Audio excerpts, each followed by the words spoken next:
how do you go from an international banker overseeing multi-million-dollar portfolios to a homeless vagabond who can't hold a job for 10 years and then re-emerge from the ashes to become a writer, artist, singer, songwriter, and radio broadcaster? Dominic Mance joins us to share how losing his life helped save his life.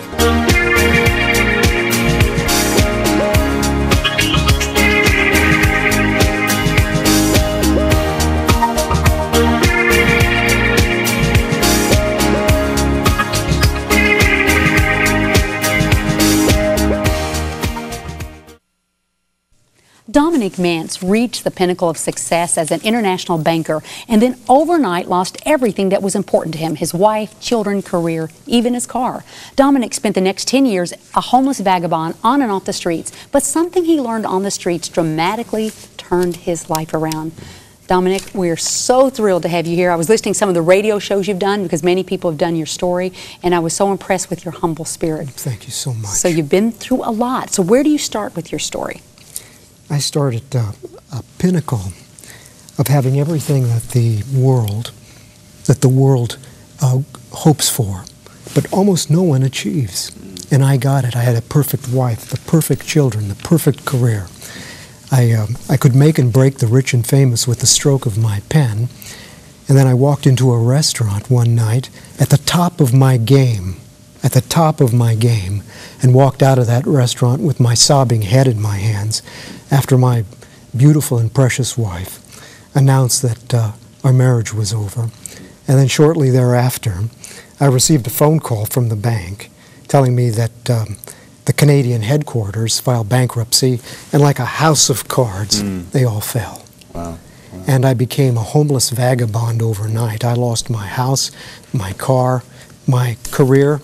I was a faceless man, a man without an identity, and spent at least 10 years trying to find myself again. And at one point you wanted to take your own life. Yes. I was living a life of a barfly, going from bar to bar, drinking for breakfast, lunch, and dinner. And then one night in the middle of the night, as the booze and the tobacco was oozing from my pores, I wanted to kill myself. And a still small voice seemed to say, if you just prevail, the pendulum will swing, and someday you will feel perfect joy. And I held on to that promise. I held on to it tight with everything I had. You know, Stephan, when I was reading this part where you heard that still small voice and you said you held on to it with all they had, what I flashed on is that there are people that God has caused to tune into the screen right now where they're in the greatest fire of their life. Some of them are in hospital rooms, and God spoke to you to hang on. And I believe with your message, God is wanting to speak to you watching right now, that He hung on and He's in joy, and that God does not want you to give up, and He wants you to hang on, because a pendulum is going to swing and you're going to experience joy and victory.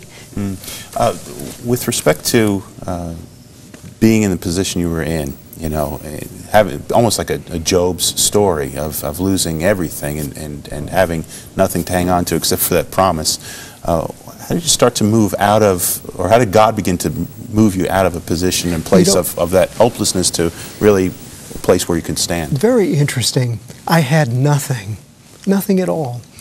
And I got a heart to help the homeless. And I also began writing. Never had any inkling, any interest in either of these.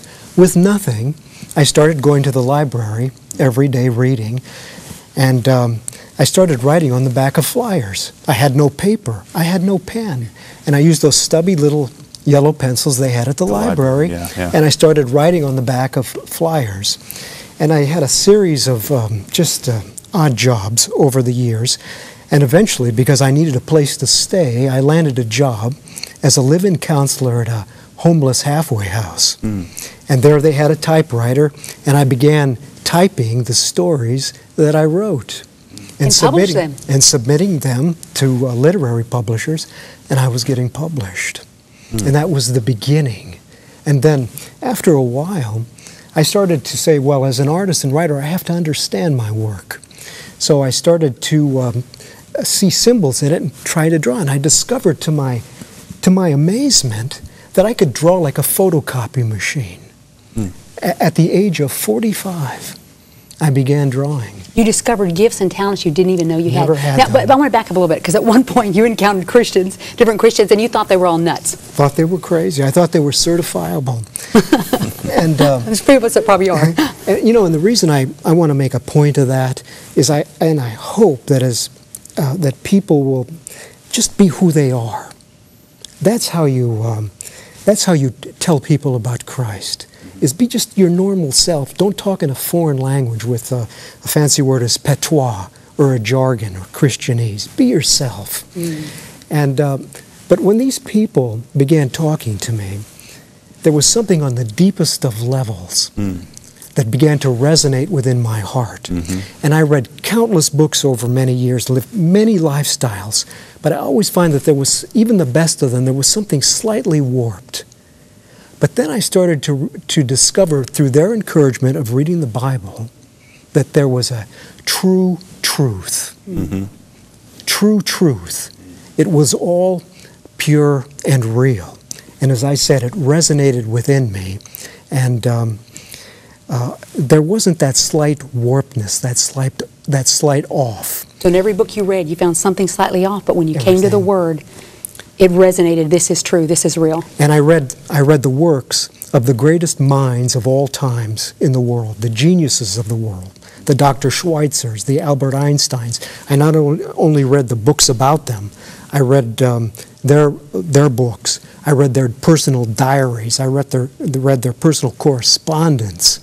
Everything I could get my hands on, but they had no answers. And when something is slightly off, it's all off. Interesting thing, as you're saying it, Dominic, is that when encountering Christians, even though the messengers were off per se, or were not correct, the resonance of the truth of the message itself stuck in your heart. It came through. And begin to bring about transformation.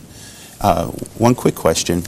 When you began seeing God doing these things, all of a sudden having a desire and an ability to serve and to write, and then artistic abilities, what was kind of the next step? How did that kind of lead to where you are right now and all that God's doing in and through your life? I think a perfect example is the Apostle Peter. Peter would be an obnoxious neighbor, in my opinion, but he had it right. You just jump in with both feet first. You just go for it. You know, I listened to the radio, I listened to Christian programming, I read books, and I said to myself, you know what?